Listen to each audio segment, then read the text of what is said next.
शरद पवार जी के ऊपर समय समय पर ये आरोप लगते रहे हैं कि उनके दाऊद इब्राहिम के साथ संबंध है। अभी 2G घोटाले के अंदर उनके ऊपर आरोप लगा कि शाहिद बलवा, ये 2G घोटाले के अंदर एक एक्यूज है, उनके साथ भी उनके संबंध है। जो तेलगी स्टैंप घोटाला था उसमें अब्दुल करीम तेलगी ने बोला था कि इस पूरे के पूरे स्टैंप घोटाले के मुख्य माइंड वो शरद पवार है। इन सारे आरोपों के बावजूद सबसे आश्चर्यजनक बात यह है कि कोई जांच ही नहीं होती है किसी मामले में। 2007 में शरद पवार जी ने हमारे देश के कृषि मंत्री होते हुए हमारे देश की कुछ प्राइवेट कंपनियों को सीधे गेहूं किसानों से खरीदने की इजाज़त दी। इसकी वजह से गेहूं की कमी हो गई, जिसकी वजह से राशन की दुकानों में गेहूं नहीं पहुंचा। सरकार हमारे किसानों से उस साल जब गेहूं खरीद रही थी 850 रुपये प्रति टन के हिसाब से किसानों को दाम दे रही थी, लेकिन जब गेहूं अंतर्राष्ट्रीय बाजार से खरीदा गया तो 1400 रुपये प्रति टन के हिसाब से खरीदा गया। और जो 1400 रुपये प्रति टन के हिसाब से गेहूं लाया गया वो इतना सड़ा हुआ था, वो आदमी के खाने के लायक नहीं था। उस सारे के सारे गेहूं को फेंकना पड़ा। बहुत हंगामा मचा, शोर मचा, लेकिन आज तक जांच भी नहीं हुई है। शरद पवार जी के ऊपर दालों के आयात में घोटाला करने का भी आरोप है। 2006 से 2008 के बीच में हमारे देश में दालों की कीमतें बढ़ गई। सरकार ने तय किया कि वो दालें आयात करेंगी। दालें आयात की गई और दालें आयात करने के बाद उनको देश में मार्केट में बेचने की बजाय, ताकि दाम गिर सके, ये दालें 4 प्राइवेट कंपनियों को सारी की सारी दालें बेच दी गई। तो सरकार ने जिस दाम पे दालें आयात की थी उससे कहीं ज़्यादा सस्ते में ये दालें इन 4 प्राइवेट कंपनियों को बेच दी गई।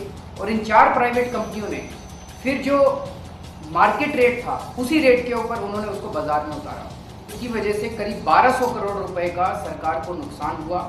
लवासा कॉरपोरेशन में शरद पवार जी की बेटी और उनके दामाद सुप्रिया सुले और सदानंद सुले, इन दोनों का 2006 तक ये दोनों डायरेक्टर थे इस कंपनी में और 21% शेयर थे। पर्यावरण मंत्रालय ने साफ साफ अपने ऑर्डर में कहा है कि लवासा शहर जो बन रहा है, हिल स्टेशन 25,000 एकड़ की ज़मीन पर, वो पूरा का पूरा अनऑथराइज्ड है। जब ये अनधिकृत कंस्ट्रक्शन चल रहा था, शरद पवार जी वहाँ पर गए। शरद पवार तो कृषि मंत्री हैं केंद्र में, उनका तो वहाँ जाने का कोई औचित्य नहीं बनता। वो वहाँ गए, उन्होंने सब अफसरों की मीटिंग ली और वहाँ पर लवासा कॉरपोरेशन को कई सारे उन्होंने कंसेशंस दिए। सिंचाई विभाग के महाराष्ट्र के मंत्री अजीत पवार, जो कि शरद पवार जी की पार्टी के हैं और उनके रिश्तेदार हैं, उन्होंने सिंचाई विभाग की बहुत बड़ी जमीन का टुकड़ा लवासा कॉरपोरेशन को औने पौने दामों में दे दिया। जयराम रमेश जी ने पर्यावरण मंत्री होते हुए वो सख्त रिपोर्ट दी थी, लेकिन जब जयराम रमेश जी चले गए और जयंती नटराजन पर्यावरण मंत्री बनी तो शरद पवार ने पर्सनली उनके साथ मिलकर पर्यावरण मंत्रालय का जो ऑब्जेक्शन था वो खारिज करवाया। इतने सारे गड़बड़ियां मिलने के बाद लवासा कॉरपोरेशन के डायरेक्टर्स के खिलाफ एक्शन होना था। ये एक्शन भी मौजूदा डायरेक्टर्स के खिलाफ लिया जा रहा है। सुप्रिया सुले और सदानंद सुले, जो कि उस वक्त डायरेक्टर थे जबकि ये सारी गड़बड़ें हुई, उनके खिलाफ कोई कार्रवाई नहीं की जा रही है। शरद पवार जी के ऊपर समय समय पर ये आरोप लगते रहे हैं कि उनके दाऊद इब्राहिम के साथ संबंध है। अभी 2G घोटाले के अंदर उनके ऊपर आरोप लगा कि शाहिद बलवा, ये 2G घोटाले के अंदर एक एक्यूज है, उनके साथ भी उनके संबंध है। जो तेलगी स्टैंप घोटाला था उसमें अब्दुल करीम तेलगी ने बोला था कि इस पूरे के पूरे स्टैंप घोटाले के मुख्य माइंड वो शरद पवार है। इन सारे आरोपों के बावजूद सबसे आश्चर्यजनक बात यह है कि कोई जांच ही नहीं होती है किसी मामले में। 2007 में शरद पवार जी ने हमारे देश के कृषि मंत्री होते हुए हमारे देश की कुछ प्राइवेट कंपनियों को सीधे गेहूं किसानों से खरीदने की इजाज़त दी। इसकी वजह से गेहूं की कमी हो गई, जिसकी वजह से राशन की दुकानों में गेहूं नहीं पहुंचा। सरकार हमारे किसानों से उस साल जब गेहूं खरीद रही थी 850 रुपये प्रति टन के हिसाब से किसानों को दाम दे रही थी, लेकिन जब गेहूं अंतर्राष्ट्रीय बाजार से खरीदा गया तो 1400 रुपये प्रति टन के हिसाब से खरीदा गया। और जो 1400 रुपये प्रति टन के हिसाब से गेहूं लाया गया वो इतना सड़ा हुआ था, वो आदमी के खाने के लायक नहीं था।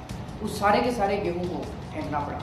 बहुत हंगामा मचा, शोर मचा, लेकिन आज तक जांच भी नहीं हुई है। शरद पवार जी के ऊपर दालों के आयात में घोटाला करने का भी आरोप है। 2006 से 2008 के बीच में हमारे देश में दालों की कीमतें बढ़ गई। सरकार ने तय किया कि वो दालें आयात करेंगी। दालें आयात की गई और दालें आयात करने के बाद उनको देश में मार्केट में बेचने की बजाय, ताकि दाम गिर सके, ये दालें 4 प्राइवेट कंपनियों को सारी की सारी दालें बेच दी गई। तो सरकार ने जिस दाम पे दालें आयात की थी उससे कहीं ज़्यादा सस्ते में ये दालें इन 4 प्राइवेट कंपनियों को बेच दी गई। और इन 4 प्राइवेट कंपनियों ने फिर जो मार्केट रेट था उसी रेट के ऊपर उन्होंने उसको बाजार में उतारा। इसकी वजह से करीब 1200 करोड़ रुपए का सरकार को नुकसान हुआ।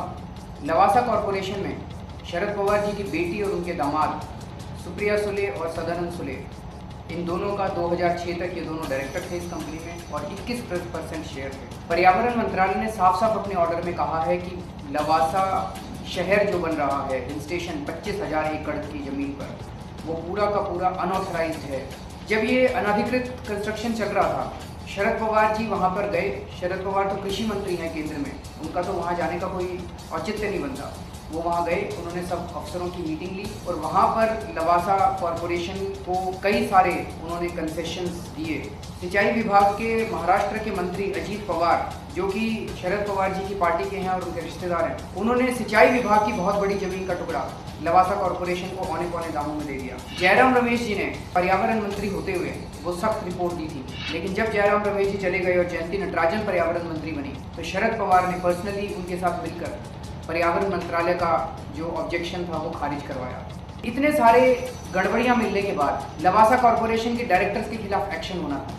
ये एक्शन भी मौजूदा डायरेक्टर्स के खिलाफ किया जा रहा है। सुप्रिया सुले और सदानंद सुले, जो कि उस वक्त डायरेक्टर थे जबकि ये सारी गड़बड़ें हुई, उनके खिलाफ कोई कार्रवाई नहीं की जा रही है।